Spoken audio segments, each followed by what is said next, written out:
La sonate pour piano en si bémol majeur de Franz Schubert, quatrième mouvement, 9h49. On avait dit 10h moins 10, mais je vous offre une minute de rap. Bonjour Lulu, Lucienne Perry. Bonjour.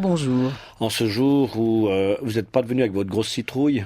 Non, pas du tout. C'est marrant, ces gamins qui sculptent des citrouilles. Oui, mais c'est bien de sculpter. C'est vrai? Oui, j'en suis sûre. Ça aide. Ça aide et ça donne l'eau à la bouche, ça donne de l'aisance et c'est bien. La créativité est toujours féconde. Oui. Oui. Et puis alors, on est quasiment à la Toussaint. Enfin, on est le 31. Oui. Demain, c'est la Toussaint. On a parlé de Samhain un peu ce matin. On a parlé de la fête des morts mexicaine.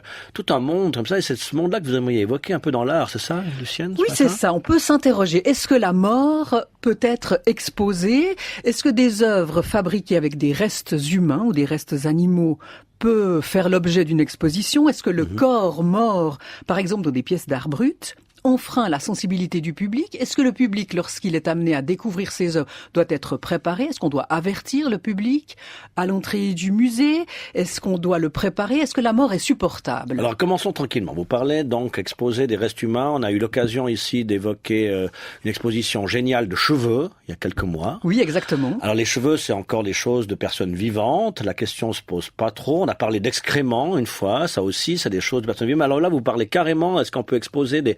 mais je pense à ce type qui plastifie des morts, qui les plastinine ou qui... je pense aux reliques, je pense aux squelettes. Tout ça, est-ce qu'on a le droit de l'exposer? C'est la question que vous nous posez ce matin. Alors, dans les musées d'histoire naturelle, on aime bien aller voir des squelettes ou des monstres dans des bocaux. Mais est-ce qu'on peut en faire une forme d'art?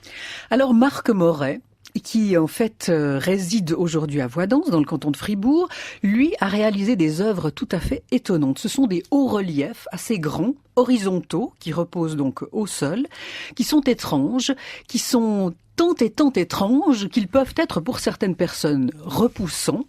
Ils répondent d'ailleurs bien à l'anti-esthétisme que Marc Moret se propose de réaliser. Alors ces hauts reliefs, ils représentent la mort? Ils sont faits justement avec ces parties tabous dont vous parlez, des ossements. Eh bien, figurez-vous que l'originalité de la technique est tout à fait stupéfiante. Il a utilisé notamment, bien sûr, des restes humains, comme par exemple des cheveux, on venait d'en parler, des restes animaux, par exemple des os de bêtes, parfois qu'il a calcinés, parfois des boyaux, et tout cela a été pris dans une sorte de colle qu'il réalisait lui-même, qu'il fabriquait lui-même, parfois du verre, des tessons de verre ou parfois du verre pilé, bref, toutes sortes d'objets qu'il réunissait dans une même œuvre. Par exemple, il y en a une qui s'appelle l'œuvre à maman, et là, au décès de sa mère, il a réuni des objets qui lui appartenaient, notamment par exemple des objets de mercerie, fermeture éclair, aiguilles, petits objets, petits matériels de mercerie. Et toutes ces œuvres ont été réunies dans une sculpture, dans ce haut relief. La mercerie qui a un rapport avec la mort quand même. Le fil des parcs. Ah oui, exactement. Le fil qu'on tisse.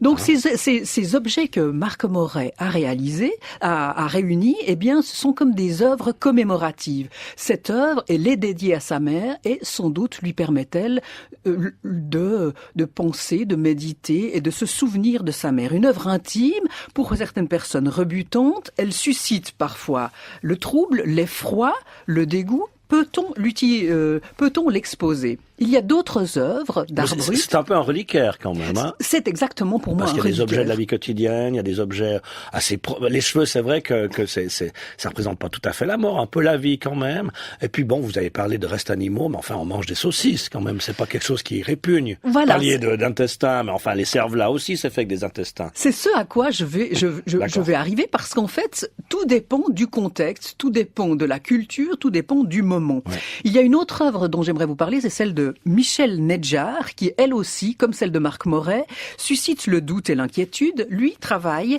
et réalise des fétiches, des poupées fétiches avec des chiffons et des matières organiques. Ces poupées, eh bien, il les souille de terre et il les trempe dans des bains de teinture et de sang animal. Bref, ces poupées fétiches que vous avez peut-être vues, elles ont été longtemps exposées au dernier étage de la collection de l'Art Brut à Lausanne, eh bien, ce sont des poupées fétiches qui ressemblent à des cadavres brûlés, à des corps mutilés. Michel Nedjar est juif et une très grande partie de sa famille a fini dans les camps.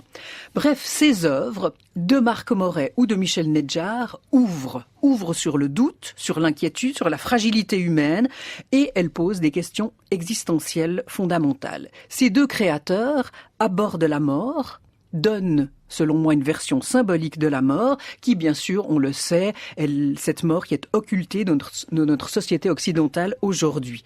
Moi, je crois que le musée doit, en tout cas offrir l'inattendu. On sait que dès le moment où on passe le seuil d'un musée, ça n'est pas rien. On est peut-être confronté à la surprise, on est confronté à un face-à-face, on est confronté à une confrontation. Et je crois que la visite d'un musée peut être comparable à une expérience humaine et philosophique, celle de la rencontre avec l'altérité, par exemple, pour la collection de l'Art Brut. Ça pourrait être comparable à la visite d'une église, alors d'une cathédrale ? Mais je crois, oui, sans aucun doute. Ces lieux sont des lieux à haute charge émotionnelle et ce sont des expériences spirituelles auxquelles on se livre lorsque l'on entre dans un musée ou dans un lieu de culte. C'est bien ce que vous dites, parce qu'on a souvent l'impression que le musée, c'est un lieu qui va, par exemple, nous parler du sacré, alors que ça pourrait être un lieu sacré lui-même. Oui, en tout cas, il en parle, et sans aucun doute, ces œuvres-là en parlent. Vous voyez, je me dis, ces œuvres-là, de Marc Moret, de Michel Nedjar, on s'est posé la question parfois, est-ce qu'on les présente, est-ce qu'on avertit le public, est-ce qu'on le prépare? Mais on ne se posait pas la question lorsque l'on présentait des gisants, dans les églises. Des gisants, des fois, qui étaient pas seulement faits en pierre, mais en os. J'avais été à la lourde de la Trinité Saint-Serge, à Zagorce, du côté de Moscou, puis il y a des gens qui faisaient la queue comme ça, et je me suis baissé avec eux, puis je me suis retrouvé nez à nez avec un squelette, celui de Saint-Serge du XIVe siècle. On voit des saintes dans leur chasse, comme ça, dans les églises. Je veux dire, on est confronté directement à cette... Et il n'était pas besoin d'aller si loin que cela. En tout cas, dans le canton de Fribourg, eh bien, des gisants faits en squelette étaient présentés aux yeux du public. Ou des ossuaires, oui. Oui, exactement. Et en fait, on sait que tout cela commence à la fin du XVIe siècle, parce qu'à la fin du XVIe siècle, dans les catacombes de Rome, on découvre un grand nombre de squelettes, de reliques, et tout cela va donner tout cela va faire l'objet d'un commerce de reliques dans toute l'Europe, et la Suisse va y participer. Des squelettes vont être recomposés et ils vont être placés sur le côté, donc on va recomposer le squelette d'un saint. Tout cela se faisait dans de nombreux couvents dans le canton de Fribourg notamment, et on va décorer ce squelette. Il va être enrubanné, il va être paré d'un décor exubérant, du velours, de la soierie, des fils d'argent, des fils dorés. Tout cela, on le mettra et on le placera bien en vue dans les chapelles, dans les églises. Ces gisants avaient pour but de défier la mort et surtout de vivifier la foi des croyants. C'était un support de réflexion, un support de méditation et de prière. Les fidèles étaient tout à fait habitués à voir ces gisants, à être confrontés à la mort. Et moi, évidemment, lorsque j'ai découvert les œuvres de Marc Moret, j'ai pensé à ces gisants parce qu'en fait, dans les deux cas, ce sont des œuvres qui rappellent, qui sont des œuvres commémoratives, qui font appel à la mort, qui utilisent des os, qui utilisent, des cheveux. Vous disiez à la fois, les cheveux, ça n'évoque pas vraiment la mort, ça dépend. Les cheveux sur une personne vivante, eh bien évidemment que ça représente la vie, mais les cheveux qui ne sont plus sur une personne vivante sont beaucoup plus troublants.